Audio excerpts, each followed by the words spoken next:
Voici à présent une jeune autrice, Camélia D. Schmittag, étudiante en lettres modernes à Strasbourg. Elle nous présente son roman de science-fiction, Azulia, le message de l'horizon. Elle travaille sur Azulia depuis l'été 2020, très influencée par ses années de lycée. En effet, c'est durant celle-ci qu'elle se découvre un amour profond pour la philosophie, les ethnies et les arts martiaux qui nourrissent la trame de son histoire. Elle a commencé à écrire assez jeune, encouragée par son entourage, et a donc laissé cette passion guider son choix d'avenir. Azulia, le message de l'horizon, publié chez Echo Éditions. En 2050, Eleanora est envoyée en tant qu'espionne sur un navire des grands pays lors de leur guerre contre les États-Unis. Son but ? Obtenir un maximum d'informations pour que son pays, la Roumanie, puisse y participer et étendre ses terres sous des latitudes plus propices à l'agriculture. C'est le seul moyen de garantir leur survie pour la prochaine décennie. Elle embarque alors à bord de l'Olympia, où l'on la nomme responsable de Francesca, une jeune adolescente. Mais le changement climatique ne fait pas que semer du sable et des cendres. Une tempête monstrueuse coupe la route du bateau qui fait naufrage. Eleanora et Francesca échouent alors dans une poche d'air sous les États-Unis, où elles découvrent une population autarcique et ses croyances contradictoires. Qui sont-ils ? D'où vient-il ? Entre ceux qui désirent leur aide et ceux qui souhaitent leur mort, les deux femmes pourront-elles rentrer indemnes ? On écoute un extrait. Lorsque la sergente se réveilla, les nulliras éclairaient presque tous la grotte. La lumière aveuglante la contraignit à scier pour préciser sa vue, si bien qu'elle se demanda où elle se trouvait.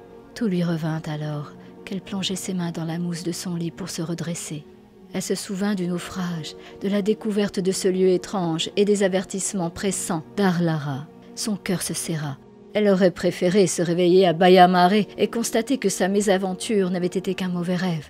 Nonobstant, les insectes lumineux n'avaient pas disparu, tout comme le parfum sucré qui lui donnait à présent la nausée.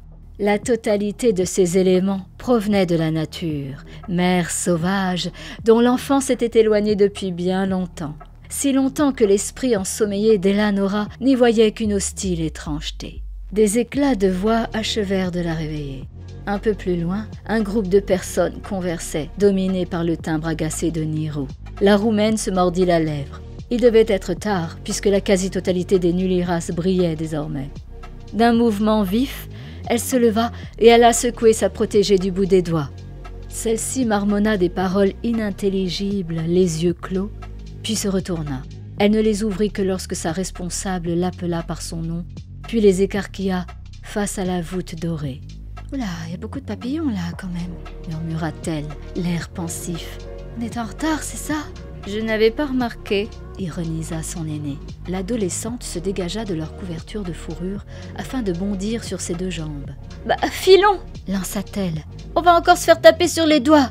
Sur ces mots, elle se précipita en trottinant vers l'attroupement. Sa tutrice la regarda s'éloigner et soupira. À peine sortie du sommeil, les pensées de la rouquine semblaient déjà claires et vives. « J'aimerais tellement avoir son énergie », songea-t-elle une énième fois, avant de la suivre d'un pas plus traînant. Il lui semblait avoir perdu toute sa motivation durant la nuit. Pourquoi devait-elle s'entêter à soutenir son père si elle était coincée plusieurs kilomètres sous terre ? Comment réagirait-il lorsqu'il apprendrait le naufrage ? Peut-être la croirait-il morte ? Catalin prendrait alors le relais et se montrerait sans aucun doute plus efficace que sa sœur cadette. Une épine transperça le cœur de celle-ci lorsqu'elle réalisa qu'elle n'aurait pas de seconde chance. Elle avait trahi la confiance de son père, incapable d'assurer la mission qu'il lui avait confiée. Une fois près de sa protégée, la sergente balaya ses pensées d'un battement de cils et se concentra sur son environnement. Francesca remerciait leur hôte avec un large sourire, sans une seule trace de rancune pour Arecto. Alors qu'Arlara répondait par un doux murmure, son frère affichait une expression avenante, presque gaie. Il se sentait sûrement soulagé de les voir partir. Il ne sia même pas en croisant le regard noir de la Roumanie.